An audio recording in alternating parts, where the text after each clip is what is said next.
Afternoon, everybody. Y'all got your mics on, just make sure.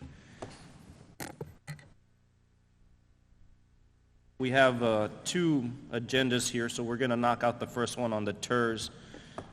It is 12 o'clock noon, Tuesday, July 23rd, and we do have a quorum with Mr. Mike Farias, Ms. Sonia Enriquez, and Ms. Norma Ramirez present. We also have Mr. Ruma Ramirez, our Executive Director Interim, and Mr. Aaron Vela, our attorney. And we're going to knock out this first one real quick. Ruben, was the meeting posted in accordance with the Texas Open Meetings Act? Yes, Mr. President, it was posted in accordance with the Texas Open Meetings Act. Thank you, sir. We're going to go straight into it. Number 3, discuss and consider approval of an independent accountant's report on applying agreed-upon procedures to cost reimbursable to Burns Brothers, developer dated February 28, 2019, prepared by McCall, Gibson, Swedlin, Barfoot, PLLC, Certified Public Accountants. So the annual audit was conducted via the Hidalgo County Auditor's Office, and they have certified it, and they were able to account for what it is that are the tax payment, the sales tax, and the TIRZ tax increment payments that need to be made by both the county and the city. All right. Thank you, sir. So this is just an approval item? Correct. So Let's do number 3. Yes, I'd like to go make a motion to approve this item. I'll second the motion. Okay, we do have a motion and a second. All those in favor signify by Hold raising on, your hold right on. hand. What is this about? I didn't catch the item real quick. Discuss approval independent accountant's report. Cost reimbursable to Burns? yes, Mr. Molina. So essentially what happened is the county auditor's office was able to get all that information for the TIRZ number 3, and they were able to assess how much money was accumulated and what is going to be owed. That one. Give me 2 seconds. Oh, it's already approved. You already voted on it. Correct, it was approved by the county. Did we vote? No, We do have a motion and a second. All those in favor signify by raising your right hand. Those opposed, same sign. That motion carries. Number 4, consider approving tax increment payments to Burns Brothers, connection with the TIRZ number 3. Ruben?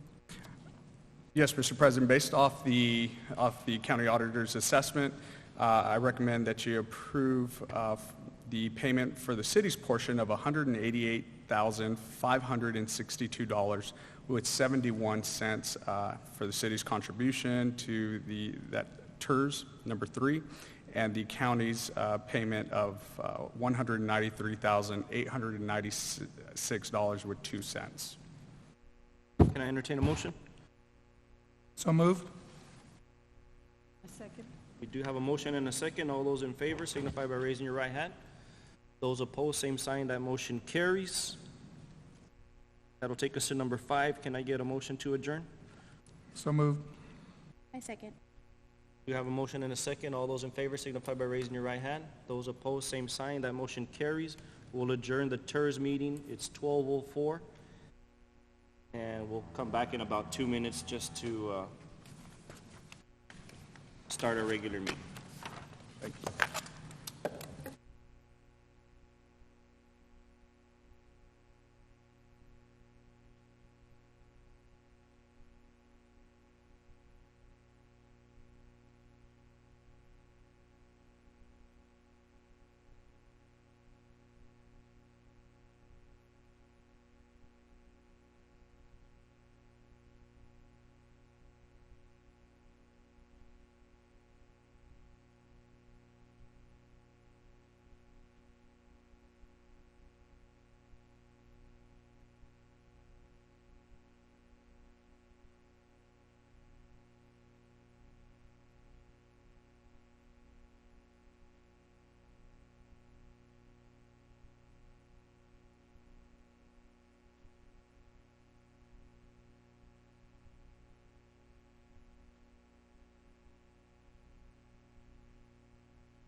Afternoon, everybody.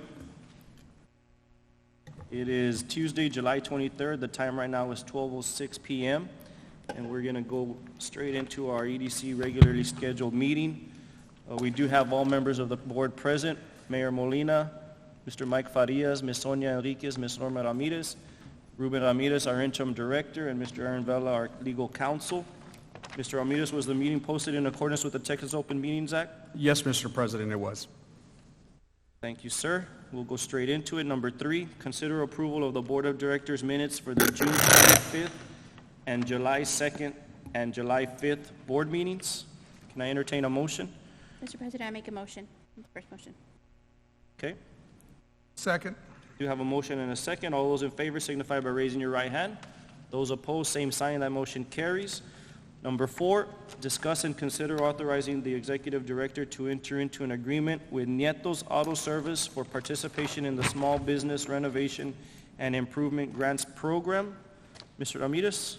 Yes, Mr. President, we recommend the granting of this grant to Mr. Nietos Auto Service. He does have 5 employees. He has met the minimum grant requirements as laid out in the grants program. He is going to be using it to beautify his facade and for other general improvements within the guidelines of the grant program. Okay, and just like everyone else, let's just make sure he stays within the 10,000, and I think this is number 10 of all these grants, which we had budgeted, so this will be the last one that comes before us unless we decide to do that again with the next budget. Can I entertain a motion on number 4? I make a motion. The first motion. Second. We do have a motion and a second. All those in favor signify by raising your right hand. Those opposed, same sign. The motion carries. Number 5, discuss and consider authorizing the director to transfer EDC funds to the new interest-bearing accounts with Techstar. Mr. Ramirez?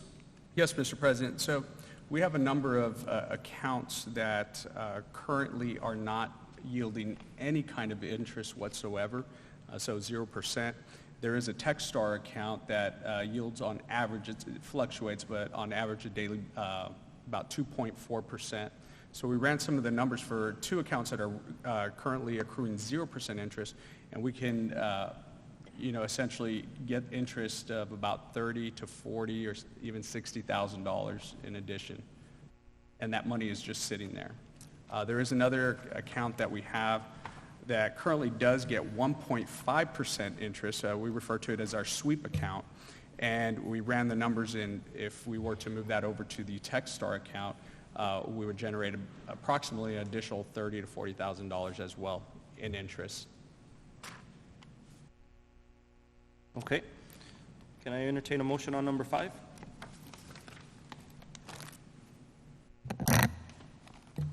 Motion to approve? We do have a motion and a second. All those in favor signify by raising your right hand. Those opposed, same sign. That motion carries. Number 6, discuss and consider authorizing the executive director to enter into an agreement with Buxton for retail market analysis and real estate consulting. Mr. Ramirez? Yes, Mr. President. We've been going out trying to do an assessment as to our needs and abilities to analyze data and also to utilize that data to bring a more accurate or acute decision-making process when it comes to recruiting additional businesses. Now, across the platforms that we've been looking at, I came across Buxton, a highly respected company, and I've asked Mr. Rob of Buxton to fly down here today to give a brief presentation to the board, for an evaluation as to what they are able to do and how they can benefit the EDC and the citizens of this city to be able to spur economic development. Excellent. Well, I appreciate the introduction.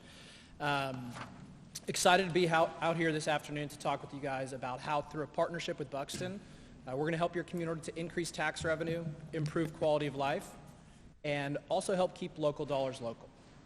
Now, the company that I work for, we're most well known in local government circles for helping communities to create and implement economic development strategies that are geared towards retail development, but also business retention. Now, the reason why we've been able to be so successful working with about 900 communities across the country, 137 in Texas over the past 15 years, is because of our background. We're a family-owned company that was founded 25 years ago up in Fort Worth, Texas, and our company was founded by retailers for retailers. The largest part of my organization's business is actually working directly with retailers to help them make site selection decisions. We're the company that firms like Marriott Hotels and Orange Theory Fitness and Jason's Deli and Firehouse Subs and Jersey Mike's and Lowe's and Ford and Tesla. We're the company that those brands turn to help make multi-million-dollar site selection decisions. So nowadays in 2019, retailers don't just go out and say, find me a location close to a highway with good median household income, good population density, and check those boxes and spend $1 million, $5 million to build a location. There's very complex predictive modeling and access to big data that retailers use to make site selection decisions. We're the company that does that for retailers. We are a customer analytics company. We flipped the site selection industry on its head 25 years ago when our CEO, Tom Buxton, founded our company to get retailers not to think location, location, location, but to think customer, customer, customer. You could have the most valuable piece of real estate in the nation, but if your customers aren't in close proximity, it's not going to be a good location for your brand.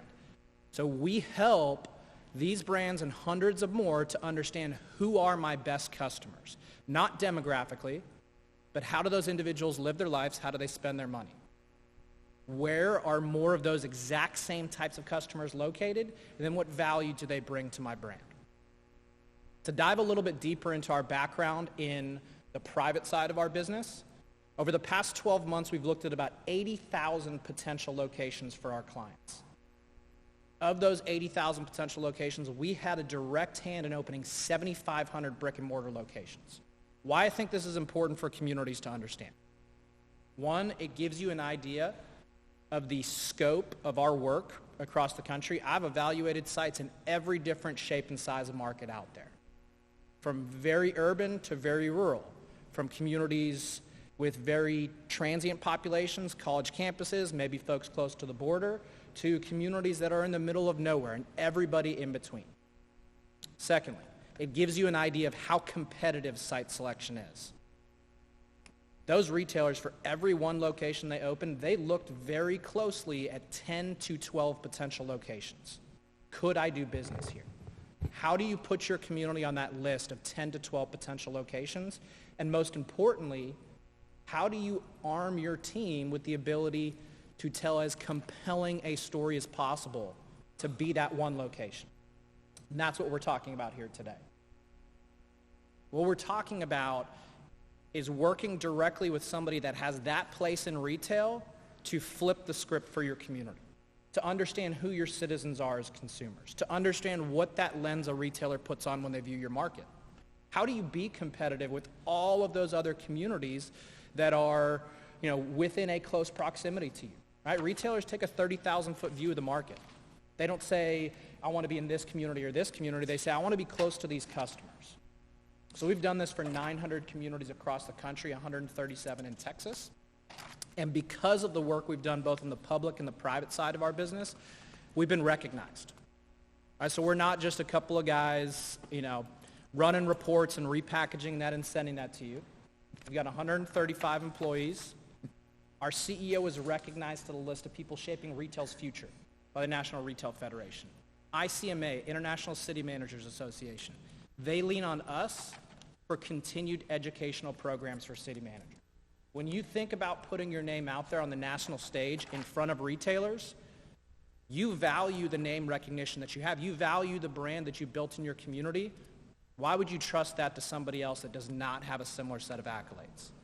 So we're going to put you in the best position possible to talk to retail, and we're going to be your expert. How we're going to do that is a two-pronged approach: retail recruitment, business retention. So we're going to identify what retailers should be in your community that currently are not, and then develop a specific plan for each one of those retailers. On the other side, We don't want to forget about local businesses. We don't want to forget about that entrepreneur that's interested in coming in and opening a location on Main Street, in downtown, on the periphery of your community. So we focus on those local businesses. We focus on those entrepreneurs as well. And the reason we can do that is because we're an analytics firm. I don't just repackage data and send it to you. I look at big data and I pull big answers out of big data. For a retailer, that's looking at three main components, right? So who lives here, where are those individuals located, and then what are the factors on the ground? Right, so the most important thing is customers. It's not just two individuals that look the same demographically, age, income, marital status.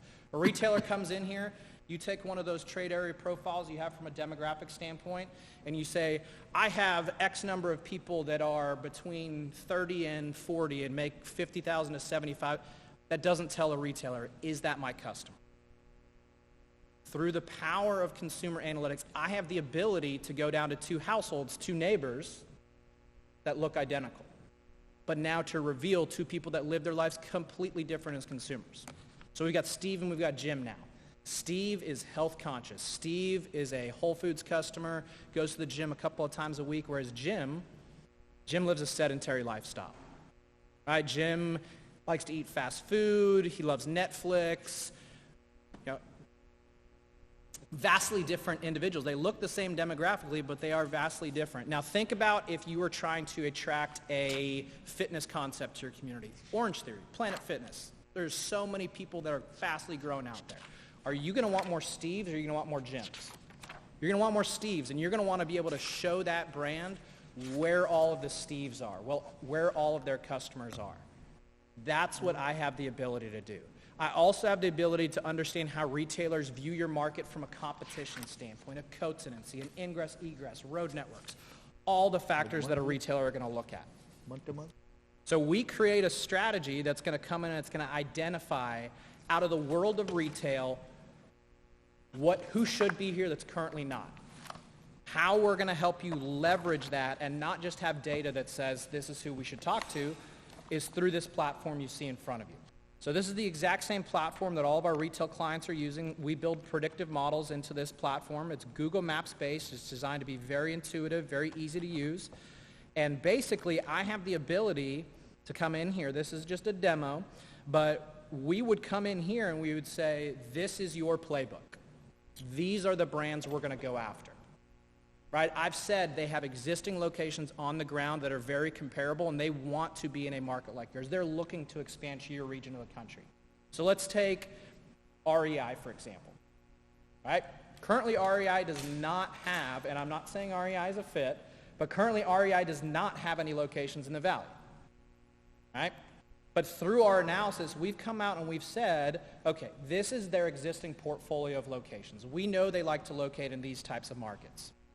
We're going to be able to, through this platform, tell a compelling story. We can put on there where's their closest competition.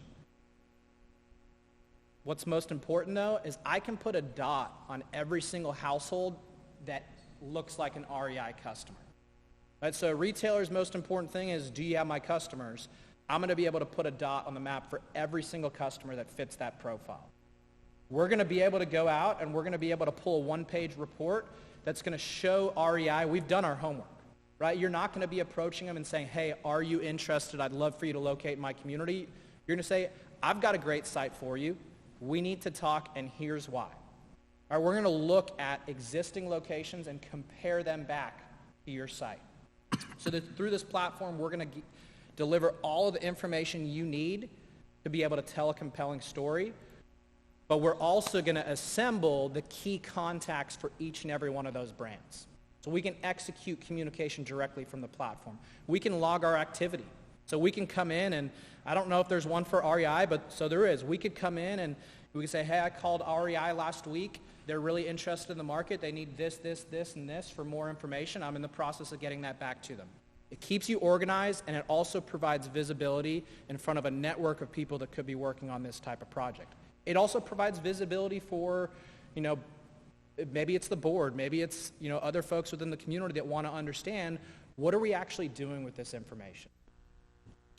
So I know for the essence of time, I think I will kind of just sum things up and then kind of let the questions lead to some other areas that I may not have gone through. But why our most successful clients have decided to work with us is because of our retail background. Right? I know how retailers make site selection decisions. I create the playbook for retailers. Let me put that in your hands. We're going to support you with a team of account managers. We've got 135 employees. Right? I'm going to tack specific individuals in that area of expertise onto your team. We are going to be a staff multiplier for the Economic Development Corporation. I'm going to put that tool in your hands, but I think most importantly is just, we're going to be here. You're going to have 24-hour, 7 days a week access to our team, and your success is ultimately our success. So I want to thank you for the opportunity to be out here. I'd love to open up the floor for continued conversation. And again, we're going to help you create a strategy that is going to put you in position to be as competitive as possible. Thank you very much.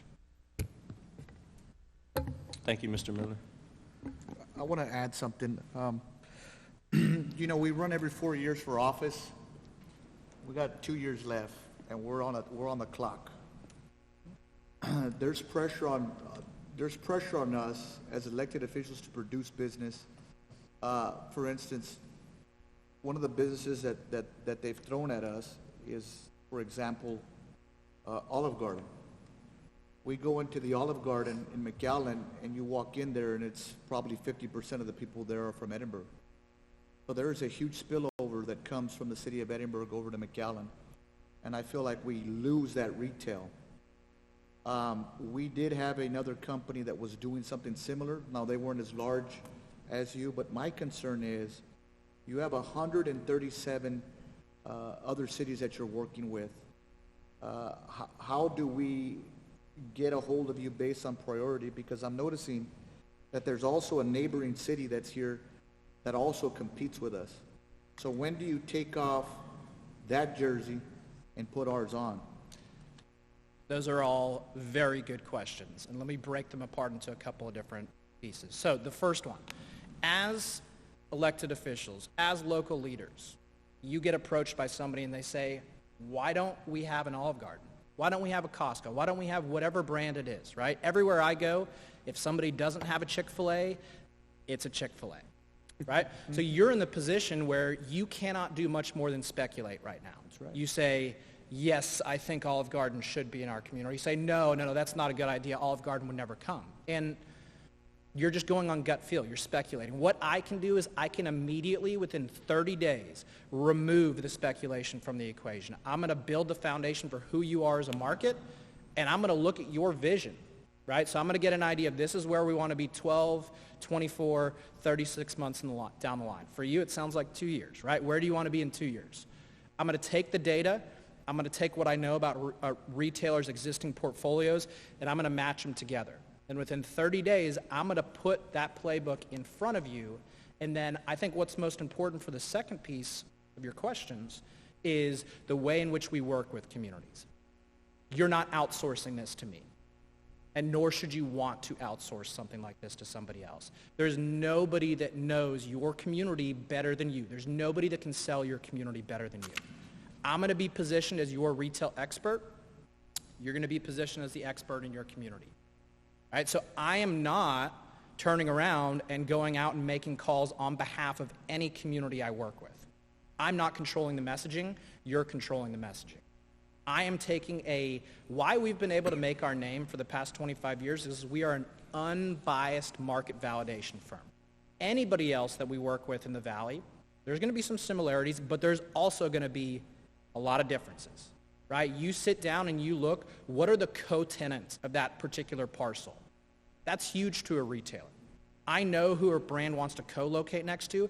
I know who they don't want to co-locate next to. There's so many differences on a very micro level for every site that you look at. I'm going to take an unbiased look at the data. I'm going to put that data back in front of your hands, and I'm going to put you in the position to tell the best story possible, to tell, to put your community in the best light possible. So the way that I operate, there's honestly no conflict of interest. It's why I can work with, on the private side of our business, it's why I can work with Jason's Deli, Jersey Mike's, and Firehouse. All same customers, right? But I'm not the one choosing that specific location. I build a predictive model that allows them to go out. So for you, I'm going to build the strategy that's going to allow you to take ownership over the future of retail development. And I'm going to sit next to you through the process, right? So you're, by no means are you alone, right? I'll sit in on a conference call with you. Half the time for some communities, it ends up me being the MC in the call. I'm trying to conduct the conversation. That's the skill set that I have. For some communities, we're playing the role of, the analyst that I'm going to just give it to you straight and speak to the data, and the contact of the community I'm working with, they're the salesman. Right? At the end of the day, I just want you guys to be successful. So to recap that, there's no conflict of interest due to the way that we work. Right? We don't remove local involvement. I forgot the first question, but did that answer the questions that you had? Yeah, you did some work for us back in 2005. Were you with the company then? I was not. So I've been with the company for 6 years. I spent the first 5 years with the company working on the East Coast for us. I've just moved to managing our sales team across the country in addition to taking over Texas for us. So we have a renewed focus in Texas. We've worked with 137 actively. We're working with 11 communities in Texas. So a little background on myself.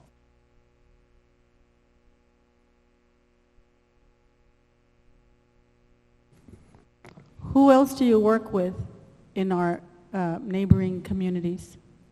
Like the specific communities? Yeah. Yeah, so we've been working with McAllen for 3 years now, and we just signed on with Elsa about 30 days ago. Thank you. Mr. Miller, one of the things that we deal with here in Edinburgh is that we lose our daytime population at night. The university kids go to McAllen, they go downtown, they do different things. The bustling courthouse closes and we lose those people. How do we capitalize on that population and show the retailers the opportunity to come and stay? How do we keep those people here at night, and how do you show that to the retailers that you're trying to bring to us?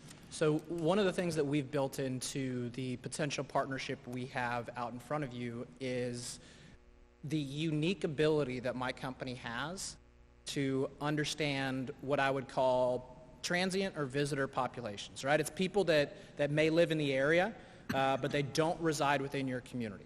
Right? I have the ability, and what we're looking to do is actually leverage mobile GPS data.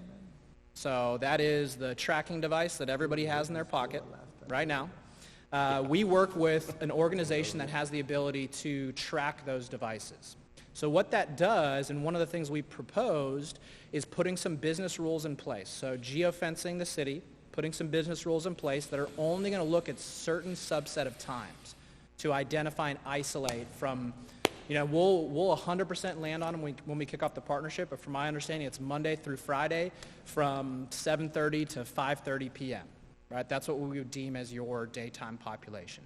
I have the ability to capture those devices and follow them all the way back to where that device resides for 8 hours a night.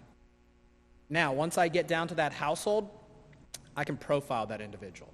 So I've got data on 115 million households, so now I can tell you, okay, this is your residential population. We can start selling off of that. I think we can tell a great story even just talking about your residential population. But now when I start factoring in, we can isolate just the UT Rio Grande person, right? The students. Right? We can isolate just that workforce that's coming in during the day, and then I've built in another profile that we can isolate into your visitor population. So that would be people that we could scope out and say 50 miles. Right? Anybody that lives 50 miles, let's find out the people that could be those tourists that are coming down to our market. So we've got a pretty robust capability to do that. We use that with communities like Memphis. We just signed on with New Braunfels earlier this year to study Schlitterbahn downtown and a couple of other retail centers. But it's a capability that we're really excited about, and I think is really going to solidify that advantage that I believe we can bring to the table for you guys. So essentially, just to make sure I have this correct, is you can geofence the University of Texas Rio Grande Valley right here, just a few blocks. Anybody that enters within that fence, essentially something is turned on that tracks it, so to speak, and you can follow them back down and figure out where they're coming from, what city, like a heat map almost to see, are they coming from McAllen, are they coming from neighboring FAR? Absolutely, and I honestly, I should have looked at it a little bit more from the conversation, but I would imagine that there's a strong commuter presence at the university, right? So we could tell you where those folks are commuting from, but I think more importantly, and it depends on how you're trying to use the data. There's one aspect of it that's like research, so it's just an aha, that's nice to know, but there's the other aspect, which is what I try to focus in on, is okay, now that we have the aha, how do we actually use this data? How do we use it to go tell a more compelling story to a retailer? How do we use it to go out and get a hospitality option to come in and come to our market? How do we arm a local business owner with this understanding? That's what's important about the way that my company works, is it's not just the data, it's how do we use it? How do we implement the analysis?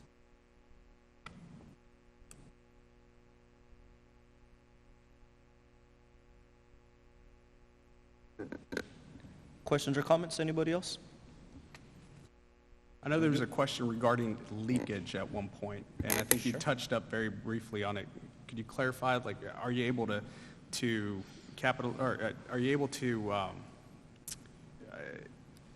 track the leakage, that is the people of Edinburg or the citizens of Edinburg going to other cities, neighboring cities to spend their dollars? Yeah, so there's a number of different ways that you can do that. Through the platform that I showed you, we have a report on there. It's called a retail leakage and surplus analysis. Basically what it does is it looks at supply versus demand. It looks at businesses by SIC code, and then it looks at residential population. And it's going to say, does the supply meet the demand from the residential population standpoint? It is a projection, right? It's important to understand. A lot of people get caught up on a retail leakage report. And I understand it's a great directional tool to start understanding, okay, where are we weak? But honestly, at the end of the day, in your community, I think being able to demonstrate some of the areas you have a surplus sometimes can be even more impactful, because there are so many other consumers around that you want to get them to come into your community. So absolutely, I know you guys are focused on the residents in your market, but from demonstrating the true impact of your market, I think you really need to be concerned on that larger geographic area, which I can tell you how big of an area a specific brand looks at. So grocery store, 5 to 7 minutes. Honestly, that's where the primary, most valuable customer comes.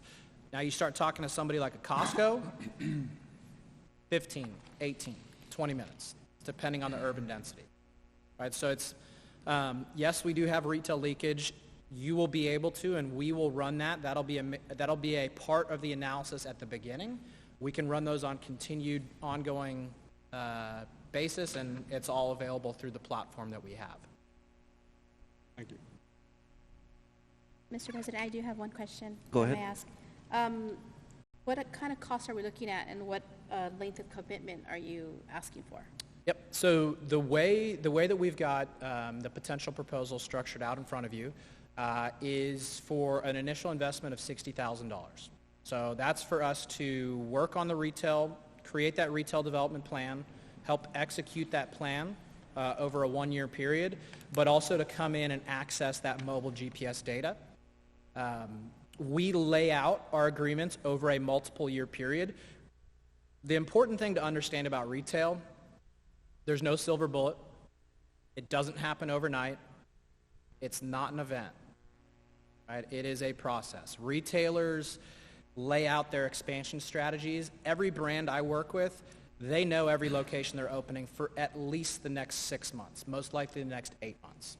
Right? So we want to build the idea that this should be a long-term vision. This is not a one and done. Right? Whether you're working with us or whether you decide to, you've been so wildly successful you want to go a different direction and just leverage your internal team, retail development is a long-term play. So we lay out a multiple-year agreement. We've been working in the public space for 15 years. I know it's difficult for folks to commit future funds, so we do not require you to sign a multiple-year agreement. All the agreement you have in front of you, the only commitment on your end is that you will tell us within 30 or 60 days, and I can't remember which one's in there, but it's either 30 or 60, whether you're going to move forward to that next year. There's no penalty if you say, hey guys, things change from a budgeting standpoint, we need to go a different direction. But that is the only commitment that we have in that agreement past that initial first-year investment.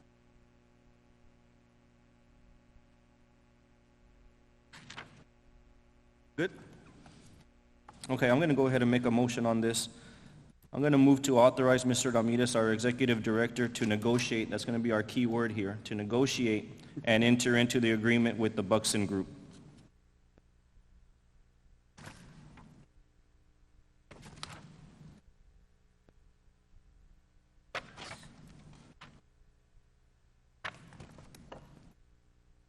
There's a motion on the table.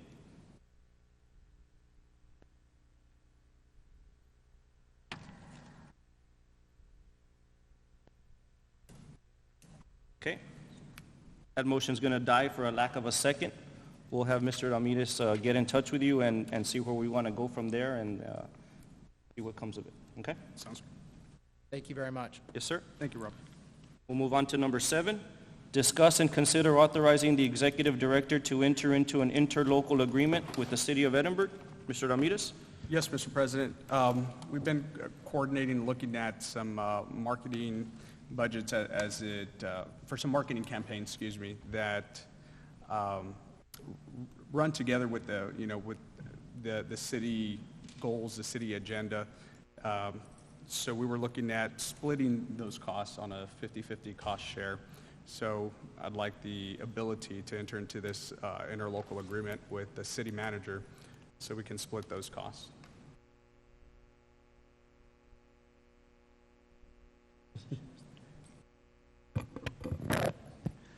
Good afternoon, board members. Juan Guerra, City Manager. This is something that I believe would be beneficial to both entities to share services. But in order to do that, we are two legally separate entities. We would need an interlocal, even though we're in the same building. We are in essence on the same team, so to utilize one's resources and vice versa would only benefit the overall goal of helping out the taxpayer and its economy. So are there any questions? What position is this for, Mr. Guerra? Or Well, there's several services. One is financial services. We have a robust finance department with many resources, and we're currently upgrading our computer software. So it would be ideal to utilize what the city's investment for the EDC's purposes of bookkeeping and audit services and financial reporting and so forth. That would be one example. Another example is our engineering department has a good GIS software, which will allow for the identification of water, sewer lines, fiber optic, and so forth, which developers will be using in trying to get information from the EDC in order to know how much their development costs will be. So that's another good example of using the city's resources for EDC's goals. One of the things I would like Mr. Ramirez to have access to somehow is our media. You know, I know that we want to save as much as we can, but I know that we have a state-of-the-art camera system. We've invested a lot of money on the city side, and just to really get him out there in front of that camera using the resources that we have is also something that I'm hoping that we can consider so that we're not,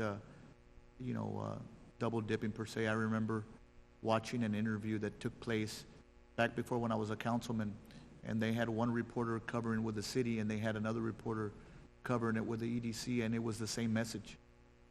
So, it was a 4th of July, Texas Cookem, and they both covered it separately. I was like, it should have just been one, and then they would have promoted both the city and the EDC.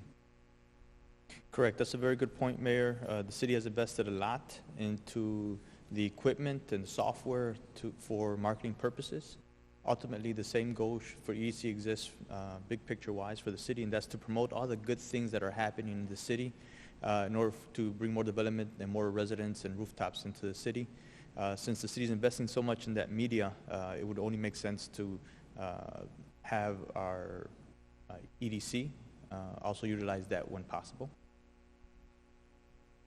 If I may, is there any legalities or anything that we need to make sure that we're not, mixing the funds for what it's supposed to be used for? I mean, does legal see any problem with doing this and sharing that cost? It's all going to depend on the goals and what actual data and information is going to be used or utilized. And at this point, I think until we sit down and draft it, I can sit with Ruben and figure that out and get with the city manager and draft it to where we make sure that we don't cross those lines. Yes. Of course, city attorney as well. Yeah, I just want to make sure on that. I mean, we have such a valuable asset there that we need to maximize and use. And instead of duplicating it, maybe we could go ahead and, get full usage of it with both sides. I just want to make sure that we don't cross the line there as far as legal is concerned. Yes, sir. Because of the funding. It goes back down to ensuring that the organization's goals are concentrated and focused on. I'll give a good example. My police department, I want them to only concentrate on good guys and bad guys, right? So I try and make sure that anything that's outside of that gets removed and put into some type of support system, whether in the finance department or IT department. So same thing with EDC, concentrate on economic development and allow bookkeeping and audit services and everything to be managed by the city's finance department, which concentrates on finance. Okay, that's good. Any other questions or discussion? Can I entertain a motion on number 7? Motion to approve. Second the motion. Do have a motion and a second. All those in favor signify by raising your right hand. Those opposed, same sign. That motion carries. Number 8, deliberate possible action regarding the contract for professional services with Caballero Government Affairs. Mr. President, I recommend that numbers 8 and 9 be moved to executive session if the board sees fit. Can we do that? Yeah, there's some legal questions, I understand, on some of these things, so. Okay, we'll pull number 8 and 9 to executive, and we'll go to number 10, or you want to? Just for clarification, let's just go ahead and have a motion and a vote on that. Okay. Can I get a motion to pull items 8 and 9 into executive, please? I make a motion, Mr. President. Second. You have a motion and a second. All those in favor signify by raising your right hand. Those opposed, same sign. We'll talk about 8 and 9 in executive. And we'll go to number 10, Executive Director's Report. Yes, Mr. President, the board. A lot of great news, a lot of great things happening in this all-America city of Edinburg. The current sales tax for July 2019 distribution is at an all-time high. We brought in over $2 million compared to last year's 1.8. That is up over 12%, nearly 13%. That's 12.96%. So that's a lot of good news right there. The current unemployment rate, and this is looking at the June 2019 unemployment rate, is at 4.5. So we were actually number 2 overall in Hidalgo and Cameron County. So that's awesome. McAllen was just 0.2 points away from us. They were at a 4.3, and we were at a close second at 4.5. So that's amazing things going on. Current construction permits for June 2019, commercial was at over $5 million. Residential non-taxable, residential taxable was at over $10 million, and non-taxable was at $98 million. So there's a big portion of the courthouse that was in there, as well as some ECISD buildings going on. Now, we do have an upcoming event. We have the Texas Workforce Grant Financial Training. It's for all EDC staff in regards to the upcoming Texas Workforce Grant that we're doing in conjunction with STC, South Texas College, that was awarded. We will be having an official signing in McAllen on August 2nd, 2019. We'll get that time for you. And that's going to be with the Texas Workforce Commissioner, Julian Alvarez. So hopefully everybody can be present on that one. Currently, we are also ready to start the EDC's first ever workforce development program. With an anticipated customer service skills certification training that will be held at the Edinburg Housing Authority, and recruitment for the certified nursing assistants, also known as CNAs, with phlebotomy techs. So we're looking at getting them trained up so that they can increase their earning potential income, which of course is a big economic boost to this area and to the development here. Trainings or conferences, also we're looking at Retail Live in Austin this August 2019, August 21st. So this will give Edinburg EDC and those accompanying board members the opportunity to almost like a speed dating with different retail entities that will be there, to be able to try to court them and at least get the conversations going so that they can know and learn about Edinburg and the great things happening here and the opportunities for them. Thank you, sir. Number 11, can I get a motion to go into executive? So move. Second. We do have a motion and a second. All those in favor signify by raising your right hand. Those opposed, same sign. We'll go into executive. The time now is 12:46 p.m. This time, the EDC Board will convene into executive session in accordance with the Texas Open Meetings Act, exceptions that requirements that meetings be open to deliberate in the following sections. Section 551.071, consultation with attorney. 551.072, deliberations regarding real property. 551.074, personnel matters. And 551.087, deliberations regarding economic development negotiations.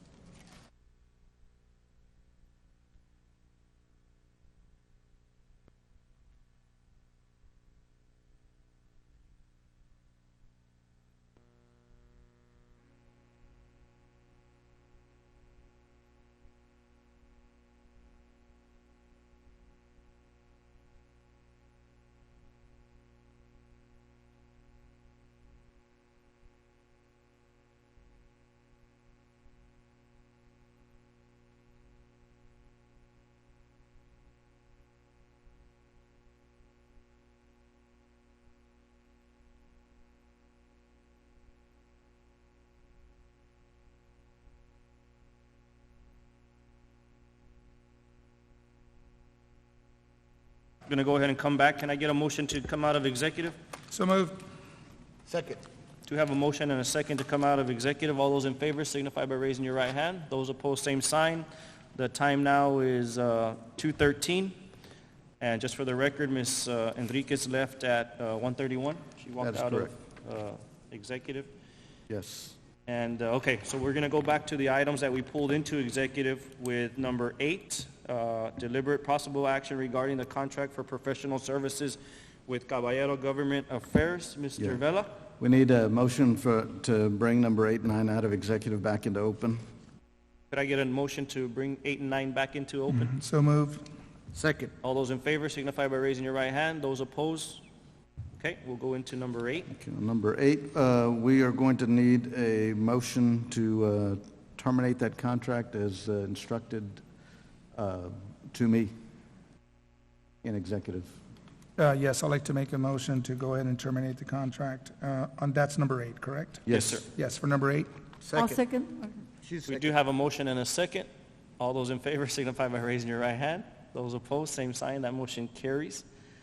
Number 9, Mr. Vela? Yeah, number 9 also, that's a legal matter, so just need, for the record, instruct legal counsel to notify the Canvas group of their failure to comply with their end of the bargain and to negotiate with them some sort of resolution. Okay, I motion for you, legal, to go ahead and negotiate with them and let them know about the failure of breach of contract and see what we can do to address that matter. I'll second that. We do have a motion and a second. All those in favor signify by raising your right hand. Those opposed, same sign. That motion carries. We'll go into our executive items. Mr. Vela? Right, we need a motion for the executive director to proceed as instructed in the executive session on items 11A and 11C. So move. Second, we do have a motion and a second to allow Mr. Vela to proceed as directed on Sorry. letters, items A and C. It's Mr. Ramirez. Ramirez. Yes. I mean, the exec- Mr. Ramirez, I'm sorry. Yeah, the interim executive director. I'm sorry. yes. That's My okay. apologies. All those in favor signify by raising your right hand. Those opposed, same sign. That motion carries. And I believe that's it, correct? Yes. Okay, can I get a motion to adjourn? So moved. Second. All those in favor signify by raising your right hand. Those opposed, same sign. The meeting is adjourned at 2:16 p.m. Thank you.